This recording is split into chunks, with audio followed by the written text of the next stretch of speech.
เดี๋ยวไปหาน้ำไม้กับผักนั่นแหละกับผักกัน แสดงว่าพวกซีนพวกปลาเนี่ยบ่ได้สู่กิน โดย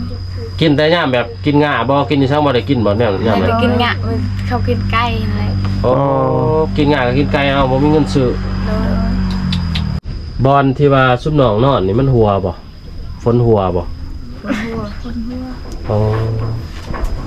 ว่าคือว่าเนาะบ่ใช่เนาะสังกะสีกับมันอันนี้นะพี่น้องเอ้ย เบิดน่ะ ปวดเป็นปอนบ่สังกะสีเก่าแต่น้องเกิดก็เฮ็ดแบบนี้แม่นบ่ โดย โอ้มันก็10ปลายปี20ปีได้พี่น้อง หลายปีแล้ว มุ่งนั่นในก้างอยู่บ่มุ่งนะ กลางอยู่บ่ กลาง ว่าจะบ่ได้กลางสมบัจักนี่นอนอยู่ในมุ้งเบิด3คนเลย โดย มุ่งก็ได้น้อยนึงเนาะบ่ได้เนาะ แม่น สิบ่ได้นอนกอดกันเลยอยู่บ่ คือเจ้าน้อง3คนนี่นอนอยู่นี่เลย โดย มอนได้สามมอนเด้มอนบ่มี มอน บ่มีบ่น้องป้า อาห่มนี่แม่นบ่ผ้าห่มพื้นเดียวกันนี่ โดย 3คนผ้าห่มนี่พื้นเดียว โดย มอนบ่มี โดย เสื้อนอนก็บ่มีสาดบ่มี โดย ป้าบ่ไกลนอนได้เลยนี่เพิ่นไฟเพิ่นนี่นอนอยู่นี่เลยพี่น้อง สิว่าอะไรนี่ ฝนพาบ่จักนี่ฝนเปียกพอเวลาฝนตกนี่ เปียก เปียกแล้วไปนอนใช้ นอนนี่แหละ นอนนี่คือเขา โดย เออ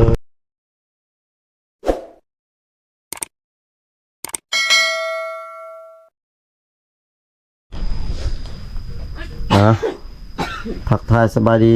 พ่อแม่พี่น้อง FC คือเก่านะพี่น้องเนาะ EP นี้ก็ต่อจาก EP ที่ว่าทางทีมงานเฮาได้มอบข้าวสารอาหารแห้งพี่น้องอยู่นอกพุ่นละพุ่นแต่ว่าตอนนี้ทางทีมงานเฮาเข้ามาอยู่ที่เรือนครัว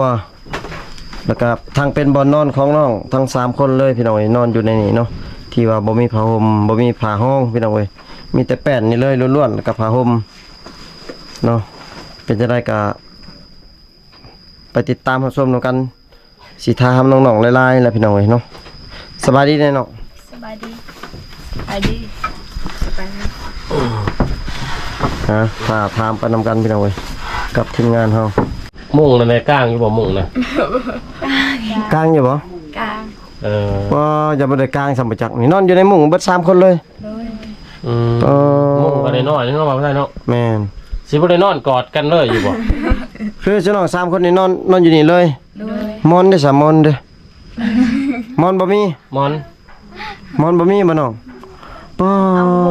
อาห่มนี่แม่นบ่ผ้าห่มพื้นเดียวกันนี่ โดย 3คนผ้าห่มนี่พื้นเดียว โดย มอนบ่มี โดย เสื้อนอนก็บ่มีสาดบ่มี โดย ป้าบ่ไกลนอนได้เลยนี่ ซุมน้องนอนแล้วก็หัวป่งลงกันนี่เลยเนาะ คือเป็นปองบัดนี้น้องบ่เจ็บบ่ เจ็บกันก็ โอ๊ตแนวฮาวบ่มีเด้ โอ้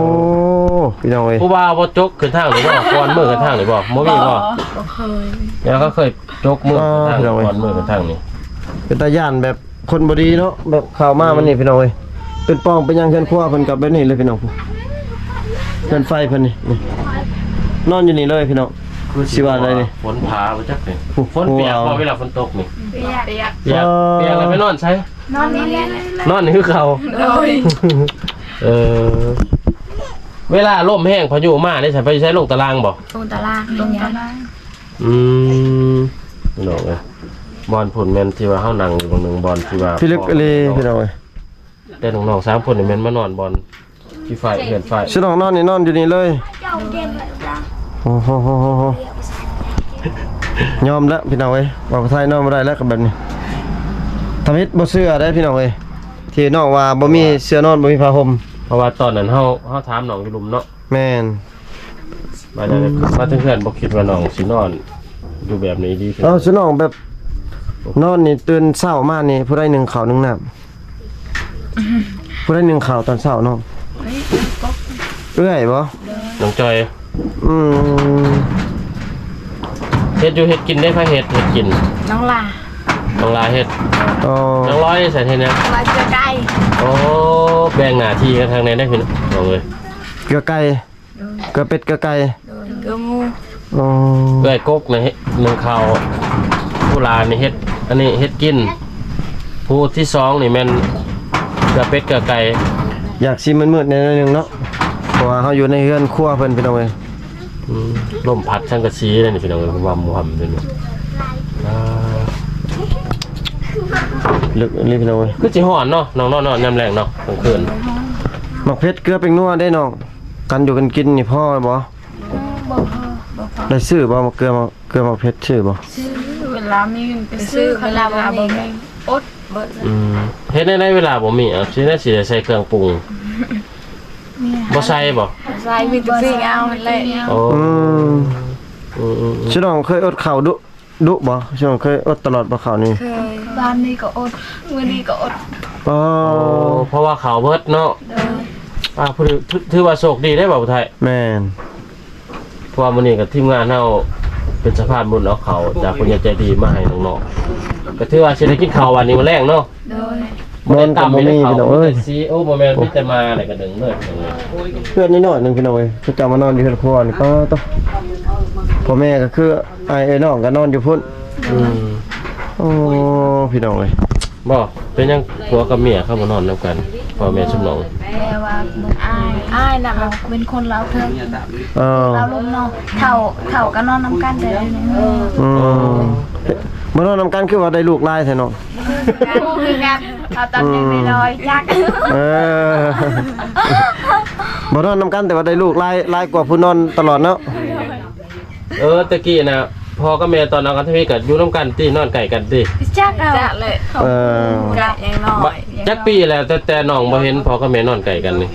เพิ่นเลย เกิดมาก็บ่เห็นเลย โดย อืม แบบนี้ได้พี่น้องเนาะเป็นฮีตเนาะ โดย บ่แม่นฮีตแล้วสิว่าจังได๋พ่อผู้ไทยความคิดเคยบ่ ความแบบว่าเขาเจ้าน่ะอายแบบลูกเต้าใหญ่เลย โอ้ บ่ได้นอนเนาะ โดย แต่ว่าถ้านอนก็บ่ได้ผิดฮีดเนาะ โดย แม่นบ่นอนกันก็บ่ได้ผิดฮีดติ แต่ว่าพ่อแม่นั้นอาย โดย บ่อยากนอนใกล้กันแต่ญาติลูกเห็นได้อายลูกบ่ โดยเพราะว่าลูกมันใหญ่แล้วเด้ อืม เป็นผู้สาวผู้สาวอะไรก็ ธรรมดาคือทางเขตอื่นหรือว่าทางประเทศไทยหรือต่างประเทศเขาเจ้านอนนำกันจนเฒ่าหัวสั่นงอกๆพุ่นเลย นอนใกล้กันแล้วน้ำก็กอดกันได้ผัวกับเมียเนี่ยเลย ถ้าว่า ทางซุ่มน้องก็บ่ได้นอนใกล้กันพี่น้อง ถ้าว่าพ่อแม่นอนนำกันนี่ก็อยากอายลูกก็แม่นความน้องๆเพิ่นว่าเลย อืม ว่าลูกใหญ่นี่เพื่อนก็เพื่อนน้อยเนาะหลายคนอีกบ้านนี้จะลูกเห็นแหละบ้านนี้เนาะ โดย เออ ว่ากอดกันซื่อๆก็สิบ่ได้เนาะ แม่น เคยเห็นบ่พ่อแม่กอดกัน เคย ชิน้องก็คิดอยู่บ่อยู่ในใจชิน้องว่า อยากได้ผัวแหละออกเฮือนต่างจากพ่อแม่เพอเฮือนเฮาน้อยเฮือนเฮาทุกข์อยู่ยากนี่อยากไปอยู่นำผัวคิดอยู่บ่ เคยคิด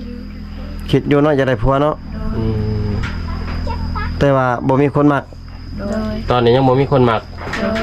ย้อนหยังน้องจึงบ่มีคนมัก ย้อนเฮาบ่มี โอ้ ย้อนเฮาบ่มี ย้อนเฮาคือลายเขามา ย้อนขี้ร้ายแล้วก็ย้อนครอบครัวทุกอย่าง โดย น้องๆว่ายังบ่มีไผมักพี่น้องเอ้ย อีกตนครอบครัวเพิ่นพี่น้อง ผู้บ่าวนี่เขาก็เลือกคือกันได้เนาะ โดย เลือกล่มผู้ที่ว่างามแล้วก็ท่าหน้าดีแมันบ่ โดย จักปีแล้วชิน้องนอนอยู่แป้นอยู่พื้นบัดนี้บ่ได้ปูนี่จักปีแล้ว โดย หลายปีแล้ว ตั้งแต่ปะกันกับผัวก็มานอนอยู่นี่เลย โดย แต่ก่อนเอาผัวก็นอนอยู่นี่ โดยนะ อืมผู้บ่าวขึ้นมานะครับมันล่มอยู่นี่เลย โดย เอาเวลาผู้บ่าวขึ้นมานี่บ่ย่านบ่เขาสรุปนี่แข่งเขารุดนี่บ่ย่านบ่ บ่ เขาก็ระวังคือกันเนาะ ผู้บ่าวขึ้นมาแล้วก็ย่างมาแต่ประตูแล้วก็เข้ามาหาชุมน้องเลยอยู่ใน โดย เขาล่มเบิด3บ่เข้ามา โดย ลูกเบิด3เนาะ โดย อืม เขามาหอดนะเขาเห็นแนวใดชุมน้องนอนอยู่นะเขาเข้ามาหอด กระปุก ปุ๊บเขาดึงผ้าห่มดึงแข้งดึงขาบ่ บ่ เขาเอิ้นเนาะ โดย เข้ามานั่นเลยภาษาชุมน้อง ว่า ตะเมอลูก ตะ บ่ เมอตะเมอน่ะลูก ลูก โดย เออ อืมพี่น้องเอ้ยปิดเวลาผู้บ่าวขึ้นมานี่ปิดไฟบ่หรือเปิดไฟ บ่ปิด เปิดไฟไว้ ใช่ดอกไฟชุมน้อง ดอกไฟใช่จ้ะ เอาอ่ะ ฮะ คือบ่เห็นน่ะ ดอกเดียวบ่อยู่หั่นดอกเดียว ไว้วันนี้แหละเวลากลางคืน บัดอยู่ในเฮือนเด้อจ้ะบ่มีแต่ดอกเดียว ดอกเดียวไฟเบิดเทือน โดย โอ้ อืม ไว้วันกลางแหละ เอาไว้มันช่องข้างนั่นช่องข้างนี่แน่ ก็เห็นอยู่บ่ไกลแต่ว่ามันบ่จะคักเนาะ มันหมดแจงธรรมดาดอกนึงอ่ะหอยเช่นนั้นแล้วก็ดอกนึงหอยชะนีอีกพี่น้องเอ้ย อืม โอ้ ใส่แบบประหยัดอีกได้แสดงว่าเนาะค่าไฟเท่าไรเดือนหนึ่งค่าไฟฟ้าจักบอก คือพ่อแม่ พ่อแม่เป็นผู้จ่ายบ่ โดยสุขภาพไปทั้งวันเลยก็ให้พ่อแม่เงินเลย เวลาค่าน้ำค่าไฟก็ ให้พ่อแม่จ่าย โดย ชุบน้องไปรับจ้างมาในเงินมาเอาให้พ่อแม่ โดย เอาบาดอยากได้เครื่องคล้องสมางเครื่องตัวเองได้เท่าไหร่ โบบ่ได้กะยาบ่ได้กะยา ชื่อน้องบ่ได้ซื้อบ่เครื่องสำอางบ่ได้ซื้อบ่ บ่ซื้อแต่พอนุ่งก็พอ โอ้ กระแป้งได้ซื้ออยู่บ่ ซื้อ ได้ใส่น้ำกัน3คน โดย อืมไปรับจ้างมื้อหนึงเท่าไหร่เนาะเดี๋ยวนี้เฮ็ดเวียกยังเดี๋ยวนี้เฮ็ดเวียกยังเดี๋ยวนี้ มีเดี๋ยวนี้มีแต่เสียหญ้ามันนั่นแหล้วคันบ่มี อืม ผู้รับจ้างเสียมันยายก็แล้ว พี่น้องเอ้ยมื้อละแสนเวลารับจ้างนี่สิต้องไปเบิด3คนเลย โดย โอ้ไปรับจ้างวันละแสนเนาะเนาะ แม่น รับจ้างได้เงินมากก็เอามาให้พ่อแม่ไว้ โดย ไว้ซื้อข้าวซื้อน้ำจ่ายค่าน้ำค่าไฟ โดย บาดว่าอยากได้เครื่องนุ่งเนี่ยเฮ็ดได้แล้วไปรับจ้างมาอีก โดย พี่น้องชื่อน้องอาหารการกินนี่ชื่อน้องเคยซื้อบ่เคยซื้อบ่ตัวอย่างว่าปลานิ่นบ่ซีนบ่นี่ บ่เคยมีแต่ไปหาน้ำไม้กับผักนั่นแหละก็พอ โอ้ มีกัน แสดงว่าพวกซีนพวกปลาเนี่ยบ่ได้สู่กิน โดย กินแต่ย่ามแบบกินง่าบ่กินอีสังบ่ได้กินบ่แนวย่าม ไป เลย กินงะเขากินไก่นั่นแหละ โอ้กินง่าก็กินไก่เอาบ่มีเงินซื้อ โดย พี่น้องเอ้ยปานนั้นก็ยังงาม แม่นอาหารการกินก็ซีนคือบ่ได้กินเลยคือน้องว่าหั่นล่ะพี่น้องกินแต่ผักแต่หญ้ากินอาหารไปตามฤดูกาลเนาะ โดย มีหน่อไม้ก็กินหน่อไม้ โดย ยังมีบ่หน่อไม้ยามนี้ มีแต่ว่ามันบ่ลายมันพ่นบ่ได้ตกมันออกบ่ลาย อืม ชุบน้องไปหาอยู่ไกลบ่ซะ ไก่อยู่บ้านเก่าพุ่น อ้าว ทางไปปูนสิเยิง โดย ชื่อน้องเคยไปหาผักหาหญ้าไปขายอยู่ตลาดบ่เคยบ่ เคยขายหน่อไม้ เคยผ่านมาหมดแล้ว เคยไปขายบ่แล้วเนาะ ย่างไป ย่าง เพื่อหอดตัวเมื่อพี่น้องเอ้ย พี่น้อง ขายเธอตรงไหนเงินจักพันกับเพื่อน ขี่20,000 20,000 โดย โอ้ 20-30,000 ประ เอา มา ไป ณ5บาท10บาทพี่น้องไปขายเธอหนึ่ง ไปขายอยู่เมืองพัดย่างไปอีกเนาะ บางเทื่อผู้ถือผู้เข้ามักต่อเนี่ยกะรูปทุนเนาะ โดย ต่อแน่ ขาย10,000 บาทตวหมูต่อจน10,000เหลือจะ5,000 10,000ก็ห้วยรูปทุนได้แบบนั้นโอ้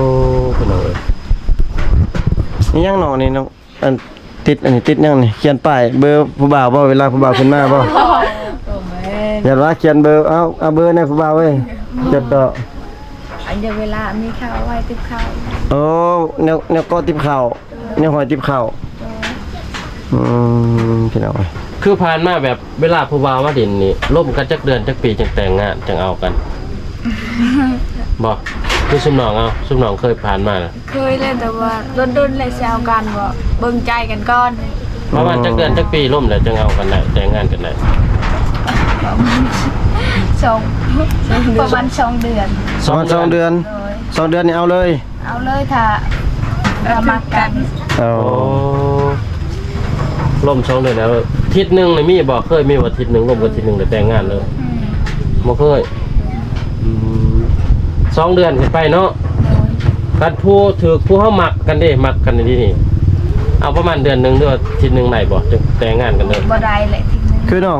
น้องสาลาเด้น้องสาวร้อยบ่ สลา น้องสาลานี่จักเดือนน้องรบผู้บ่าวน้องผัวน้องตะกี้เอ้า หมูกุโมอะไรหนั่นนึ่งอาทิตย์เดือนหนึง ทีนึง ปีหนึงรบกับผู้บ่าวได้จังเอา โอ้ต้นเติบได้แสดงว่าเนาะ แม่นแสดงว่าโด เดิ น นว่าตอนนั้นน้องยังหน่อยพอเลยว่าท่านอย่างเงาบ่ จ้าเอา คือน้องว่าผ่านมาแหละตอนเป็นเช้าแหละล่มประมาณ2 เดือน3 เดือนหรือปีหนึงจะแต่งงานพี่น้องเอ้ยบัดเดี๋ยวนี้ในปัจจุบันนี่เขาชื่อว่ามีคนมาล่มนี่ประมาณจักเดือนจังเอาอ่ะ ก็เพิ่งเติบเลย โดน เฮาโดยเฮาสิได้หาคนจริงใจเดี๋ยวเฮาค่อยๆเบิ่งกันไป เอา โอ้ เอา บ่ฟ้าว โด เนาะ น บัด ๆดิ นี้เนาะตอนเป็นเช้าแล้วฟ้าวเอา โดยยังบ่ผ่านความทุกข์กับเขาเอา ตอนนี้มันเจ็บแล้วเนาะมีบทเรียนแล้วเนาะ บัดนี้ฮู้บ่ได้ติเนาะเอาผัวไปทุกอย่างไปบอลที่ว่าซุปน้องนอนนี่มันหัวบ่ฝนหัวบ่ โ คนหัว อ๋อว่าคือว่าเนาะบ่ใช่เนาะสังกะสีกับมันอันนี้นะพี่น้องเอ้ย เบิดล่ะ ปวดเป็นปอนบ่สังกะสีเก่า แต่น้องเกิดก็เฮ็ดแบบนี้แม่นบ่ โดย โอ้มันก็10ปลายปี20ปีได้เด้อพี่น้อง หลายปีแล้วใช่คือน้องว่าคือชุน้องว่าอยากเฮ็ดเฮือนใหม่บ่มีเงินสิบ่มีงบให้สิเฮ็ดเนาะ โดย หักใหม่เนี่ยเฮ็ดมีอยู่เนาะใหม่เนาะครบเบิดแล้วเนาะ โดย ถ้าเพิ่น ได้เงินค่าต่างสร้างโอ้จ้างสร้าง ถ้าว่ามีผู้ใหญ่เพิ่นช่วยเอาเงินให้นี่สิเฮ็ดบ่ สิเฮ็ด สิเฮ็ดเนาะเพิ่นช่วยแบบซำใดนี่ให้ซำใดก็เอา โดย เนาะ โดย บ่หมายความว่าช่วยจนแล้วเบิดก็เอาบ่แบบนั้นเอาบ่เอาเนาะอืม เพิ่นบ่แค่เพิ่นช่วยเท่านั้นหน่อยก็มีแต่เข้ากับโฮมเอาเนาะโอ้อันนี้ล่มมาแล้วพี่น้องเอ้ย อันนี้เป็นเฮือนซาดของน้อง ตะกี้ชุมายกับพานอยู่เห็นอยู่ว่าโอ้เพื่อนคือว่าเขาอยู่หลายคนแต่พอยามแรงๆแล้ว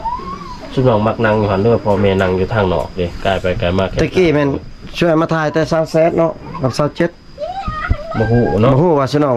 เป็นแม่ห้างอยู่นี่ก็เลยกลับไปเห็นเฮือนน้อยๆก็เลยมาแวะถาม อืม จังได้มาถ่ายซิน้อง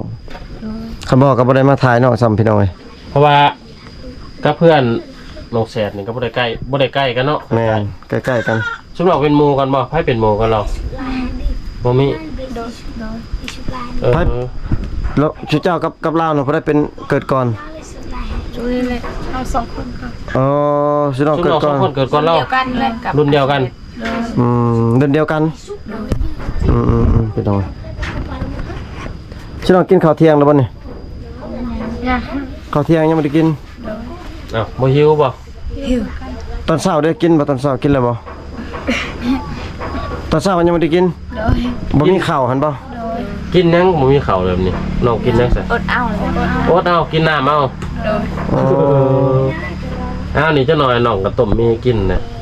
นางไฟต้มมีไม่มี ต้มมีกินเด้อกินต้มมีไว้นี่หลังจากที่ว่าช่วยแล้ว ถ่ายคลิปแล้วสิน้องต้มมีกินเด้อต้มให้แม่พร้อมให้น้องกินน้ำ เออ ชวนข้าวแม่นสิน้องมาไว้ต้ม มื้อแรก หุงกินมื้อแรงหนึ่งกินมื้อแรง บ่ให้หุงเด้ ให้หนึ่งกินพี่น้อง สอบใหญ่เติบได้บ่ไทยเขาเนาะ แม่น กินกัน อืม เสลียว่าก็กินแท้ๆเสลียใส่คนก็สิได้อยู่ประมาณ2ทิศ 2 ทิศหรือ3ทิศสูงสุดบ่เดือนนี่บ่ฮอดแท้บ่ฮอดเดือนข้าวนี่ เบิ่งผ้าห่มน้องพี่น้องห่มพื้นเดียว สิน้องเอาลงๆเบิ่งอยู่นี่ได้บ่ผ้าห่มนี่ดึงลงมามันจักพื้นเดียวแท้บ่ได้บ่ หรือว่ามันขาดมันยัง มันขาดบ่ผ้าห่มนี่ดึงลง ขา มา ดได้เฮ็ดตะฟองอยู่ เอาดึงลงมาเนาะให้ FC เพิ่นเบิ่ง อันนี้ให้เข้าใจนำกันเด้อพี่น้องบ่แม่นว่าเขาเอิ้นไว้ซะ ลวนลามบ่แม่นเนาะ บ่แม่นลวนลาม อืม ช่วยเพิ่นบอกว่าล่วงเกินหั่นนะ อืม อันนี้บ่แม่นนะเฮาถามน้องรายละเอียดหลายคน ผ้า ว่า พื้นเดียวนี่ผ้าเนาะ เขาของชาติ มอนได้ซะบ่มีคือเก่าเนาะ โดย นอนได้แล้วผม พี่น้องเบิ่งผมมีแต่มุ้งแล้วก็ผ้าห่มพี่น้องสาดกันบ่ได้ปูนบ่คือนอนแปดนี่เลยพี่น้องวันนี้ ตอนเป็นเช้าบ่ย่านเข้ามือปอนเป็นน้ำแปดนี่ โบอยาก เฮ็ดชุบน้องบ่ได้บ่แบบนั้นได้บ่ บ่คือตอนเป็นสาวก็นอนอยู่นี่บ่ บ่นอนเก่าแต่เป็นเช้าแต่หูจักควบมันจะซะ บ่นอนเก่าเพิ่นนะพี่น้องเว้ยชิน้อง3คนนี้บ่เคยบ่แบบว่าน้อยใจแบบว่าครอบครัวทุกข์ยากโอ้ยเฮานี่ทุกข์ยากอะไรแบบเคยบ่ เคยคิด เคยคิดบ่เคยคิดเนาะน้องเนาะเฮานี่โอ้ทุกข์อะไรบ่มีข้าวกินเงินก็บ่มีเนาะ หักคิดแบบนั้นบ่ได้เครียดติพ่อให้แม่ โอเคอ่ะ บ่ได้เครียดเนาะ ญาติมาโอ้ยพ่อแม่นี่คือเฮาเกิดมาจน ที่ เนาะ เกิ จั ด ง มา ซี่ พ่อแม่จนเขามาเกลียดว่าสร้างพ่อแม่เลย ญาติว่าที่แล้ว มีแต่สู้เฮ็ดเวียกเนาะรับจ้างอะเพราะว่าเฮามีครบไปเด้ครบเบิด32อย่างในร่างกายก็สู้ไปเนาะ โดย คันว่าบ่มีขาบ่มีแขนก็ว่าไปนิดนึงเนาะ อันนี้ครบเบิดก็สู้หารับจ้างเฮ็ดอันนี้เจ้านอนนี่โรงงานไมวิกเขานี่ก็เขาไปเฮ็ดอีกปี2ปีคือสิแล้วเขาเฮ็ดน้องเว้าได้เนาะ แม่นบ่นอนพี่น้อยบุกห้องนอนพี่น้องห้องนอนก็เพื่อนครัว ซ้ำเป็นห้องนอนซ้ำเพื่อนครัว แม่นอยู่เพื่อนครัว อยู่เพื่อนครัวได้พี่น้องบ่เฮ็ดกินเท่านี้เลย ชุดน้องเฮ็ดกินกันอยู่นี่บ่ โดย บ้านล่างถ้วยอยู่นอก โดย พี่น้องเอ้ยบัดน้ำกินได้ฉันชุ่มน้องไปเอาอยู่ใช่ พูดเอาอยู่พูดไก่พูด ไกลบ่ ไก่เลย บ่ย่างไป ยาง บอลในบอลใน ลูกพี่ก็มีมันมีผู้ทำคืนทางพี่เนี่ย อืม เอายังไปตักน้ำกินกระตุก เอากระตุ้น บ้านน้ำใส่ดิซะเอาอยู่ใส่ เอาคุเอาคุ ตั้งอยู่ใส่น้ำใส่ตั้งอยู่ใส่ น้ำมันบ่โอ้น้ำปลา น้ำปลาปลา น้ำประปาเลย เคยกินบ่เคยเอามาตักกินบ่ เคย บางเทื่อก็เคยบางเทื่อบ่เคย โดย อืม เวลาฝนมันตกมันนำ มันคุณ บางงามกับตักดินน้ำปลาปลาเนี่ย เออแบบว่ากินยามฉุกเฉิน แสดงว่าช่วงยามฝนนี่สิได้กินตลอดแล้วฝนตกเนาะน้ำมันขุ่นเนาะ อืม เป็นไง ก็คือ FC ได้ครับส้มหับพังนั่นแหละพี่น้องเอ้ยครอบครัวน้องก็เป็นครอบครัวที่ทุกข์ยากนั่นแหละพี่น้องเอ้ยก็มีแต่ฝากถึงผู้ใหญ่ใจบุญหรือว่าผู้ที่อยากช่วยเหลืออยากซัพพอร์ตน้องๆแล้วก็ครอบครัวของน้องพี่น้องเอ้ยบ่ว่าเป็นเงินคำข้าวสารอาหารแห้งบ่อนอยู่บ่อนนอนพี่น้องเอ้ยก็ได้เบิดพี่น้องเนาะมีแต่ทักหาทางทีมงานเฮาสองทางติดต่อกันอยู่ในหน้าช่อง YouTube นี่ล่ะพี่น้องสองทางติดต่อหรือว่าอยากติดต่อน้องๆทาง3หรือว่าติดต่อทางพ่อแม่เพิ่นก็ได้ทักหาทางเฟซน้องเนาะ โดย หน่วยเดียวอยู่ในเฮือนเนาะ โดย ชื่อเฟซน้องลอยโต จอย น้องลอยตัวจอยตัวลาวเนาะ โดย ชื่อเฟซพี่น้องเลยเนาะก็คลิปนี้กับบ่าวไทยก็สิได้ขออนุญาตปิดคลิปไว้เพียงสำนี้ก่อนพี่น้องเอ้ยขอบอกขอบใจ FC ที่เข้ามาติดตามรับชมคลิปแต่ต้นจนจบพี่น้องอยู่ดีมีแรงเบิดสุขสุขคนพี่น้องเอ้ยบ๊ายบายแน่ยิ้มแน่ยิ้มสู้แน่2 นิ้วพี่น้องเอ้ย